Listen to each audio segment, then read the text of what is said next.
사람이라는 거예요. 그런데 주님은 이 자기 스스로를 거룩하고 의롭고 누가 봐도 그 당시에 모든 백성들이 저분은 너무너무 놀라우신 분이야. 저분의 모습을 봐. 저 안에서 위엄과 거룩과 저 안에서 성교를 발견할 수 있잖아. 목사님들 신방 가거나 어디 할 때 꼭 각도가 딱 있잖아요, 여러분. 꼭 말할 때도 그렇죠. 성령님으로 삽니다. 성령의 은혜로 목사가 살지 뭘로 삽니까? 거룩하고 근엄하고 항상 이렇게 인자하고 막 자비로운 미소를 이렇게 띄워요. 전 못합니다. 안녕하셨어요. 할렐루야. 예, 축복하십니다. 그런데 주님은 그 속을 다 알고 있습니다. 여기 예수님이 초림하셨을 그 당시에 종교 지도자들 중에서도 가장 신실하고 거룩하고 경건하다고 불리워졌던 바리새인을 향해서 주님께서는 뭐라고 설명했습니까? 탐욕적인, 그거를 AV는 탐욕적인 covetous 표현했는데 RV는 lovers of money라고 설명했습니다. 돈을 사랑하는 자. 그래서 한글 개혁 성경에는 돈을 사랑하는 이렇게 되어 있는 겁니다. 탐욕적인, 탐내는 것, 돈을 탐내는 거예요. 그 당시에 이스라엘 백성들이, 바리새인들이 돈을 탐내는 사람이라는 사실을 몰랐듯이 오늘날도 종교 지도자들, 목사와 신부와 모든 그런 사람들이 얼마나 돈을 탐내는 사람인지 우리는 모릅니다. 그런데 하나님은 아시고 또 아는 존재가 있습니다. 누굴까요? 사탄도 잘 압니다. 그래서 아주 쉬운 거예요. 사탄이요, 올무를 딱 매는 건 너무나 쉽습니다. 돈 좀 이렇게 보여주면 끝나요. 왜요? 돈을 아주 사랑하거든요. 전혀 사랑하는 것 같지 않아요. 돈과 상관없이 사는 것 같아요. 나는 돈 없이도 살고, 난 돈과 상관없고, 난 돈을 바라지도 않고, 돈을 난 제일 미워하고, 이렇게 설명합니다. 근데 그 마음은 돈을 사랑하는 것이 아주 가득하다. 누가 설명하는 겁니까? 주님이 설명하십니다. 명예? 사랑합니다. 권력? 사랑합니다. 겉으로 드러나는 거? 너무 좋아합니다.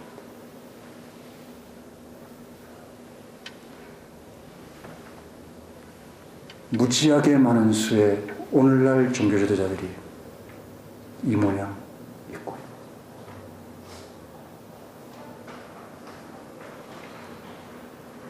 저도 이 말씀을 읽으면서 저 자신을 비춰봅니다. 내가 어떤 면에서 탐욕적인 것이 있는가. 항상 바울도 사무엘도 고별사처럼 그의 제자들과 회중들을 불러놓고 얘기했을 때 꼭 그런 말들을 했죠. 내가 너희들 것 중에 어느 하나 탐냈던 게 있던가? 내가 너희들 것 가운데 어느 하나 뺏은 게 있느냐? 내가 너희들 것 가운데 어떤 거 하나 내가 정말 원해서 갈취한 게 있냐? 얘기해보라.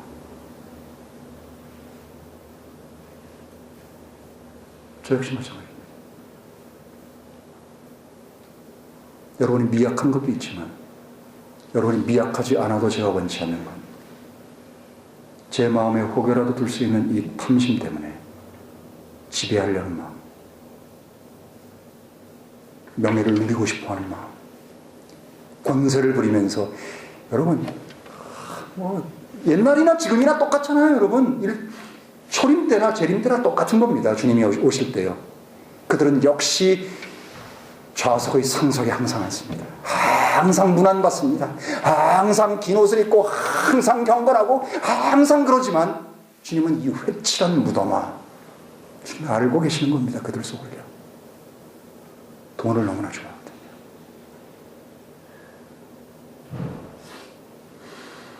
(15절에) 그분께서 그들에게 말씀하시되 너희는 사람들 앞에서 스스로 의롭다 하는 자들이나 하나님께서는 너희 마음을 아시나니. 사람 중에서 높게 여겨지는 그것은 하나님 보시기에 가증한 것이다. 이렇게 쉽게 적혀 있지 않습니까? 사람 중에 높게 여겨지는 그것은 하나님 앞에는 가증하다.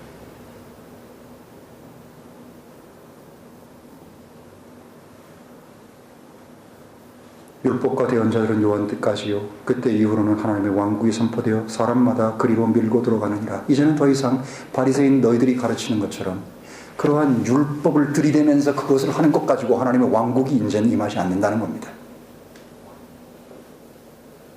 이제 예수께서 오시고 예수께서 선포하시는 그 하나님의 왕국 속으로 그 왕국을 들어가기를 사모해서 침탈하는 자는 바리 창녀도 세리도 극악한 죄인들도 그것을 사모해서 회개하고 돌이키는 자는 그것에 들어간다는 겁니다. 침탈해서 뺏는다라고 마태복음 표현하고 있죠. 또한 율법이 한 점이 없어지기보다는 하늘과 땅이 사라지는 것이 더 쉬우리라. 누구든지 자기 아내를 버리고 다른 여자와 결혼하는 자는 간통하는 것이요 누구든지 남편에게 버림받은 여자와 결혼하는 자는 간통하는 것이니라. 저는 아마 바리새인들 중에 이런 관행들이 있었던 것 같습니다. 그들이 과부의 재산을 삼켰듯이 그들이 이혼 증서를 마구 발급하면서 그것으로부터 어떤 탐욕적인 재물들을 모으는 한 수단으로 썼던 것 같습니다. 그렇기 때문에 그들의 속사정을 낱낱이 하시는 주님이 이 말씀을 하시지 않았나 하는 생각이 듭니다. 그리고 이제 19절로 이어집니다. 여러분 19절에 이 나사로스의 얘기도 지금 동일한 연장선상에 있는 겁니다. 이 안에 여러분 중요한 게 있으니까 잘 들어보십시오.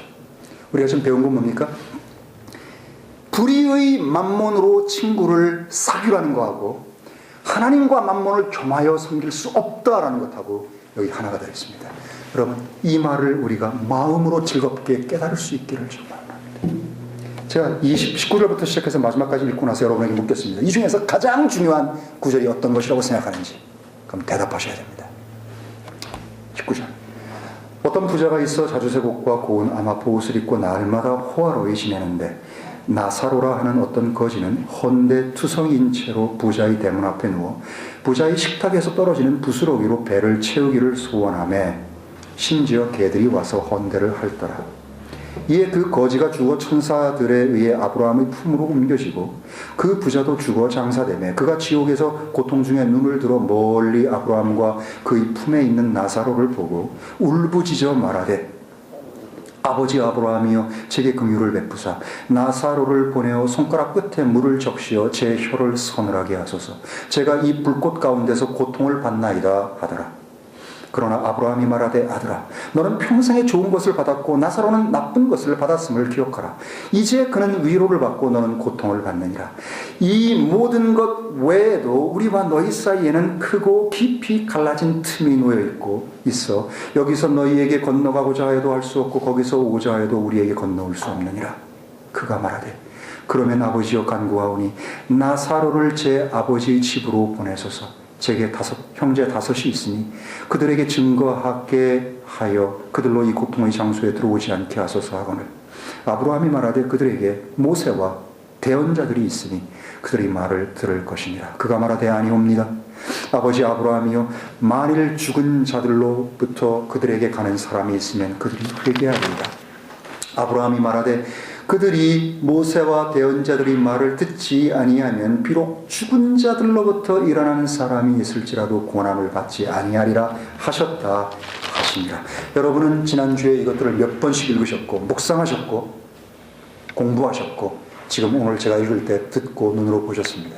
자, 19절에서 31절까지 말씀 중에 성경의 핵심적인 맥이라고 생각되는 게 어떤 구절입니까? 한 구절이 있습니다.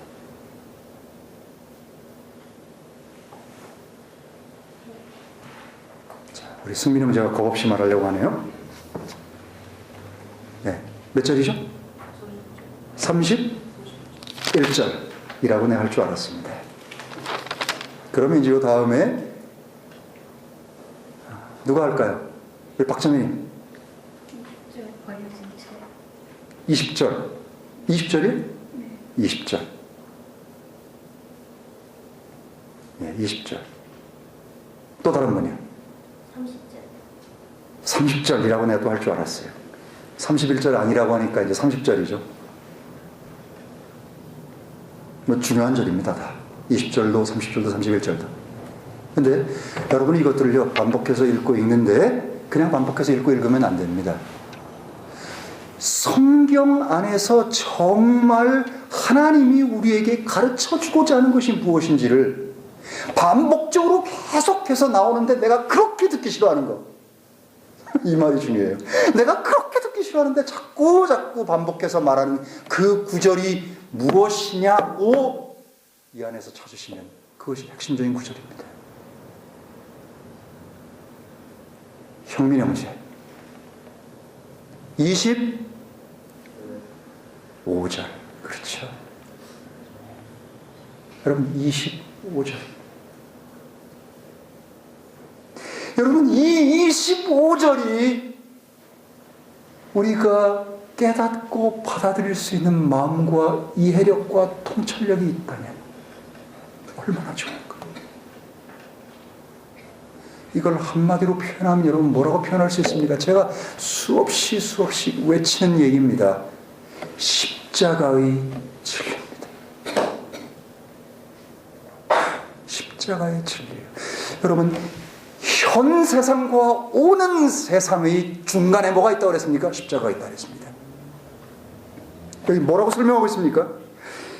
25절에 아들아 너는 평생에 좋은 것을 받아서 누리고, 어디서요? 이 생에서, 현 세상에서 좋은 것을 받아서 누릴 만큼 누리고 황제처럼 살고 로마 황제보다 더 뛰어난 삶을 살고 모든 것을 안락하고 편하고 세련되고 막 그냥 좋은 거 다 누리면서 살았는데, 그 상태로 끝나면 하나님은 공의로운 하나님, 공평하신 하나님이 아닙니다. 우리는 어디서도 하나님의 공의와 공평을 발견할 길이 없습니다.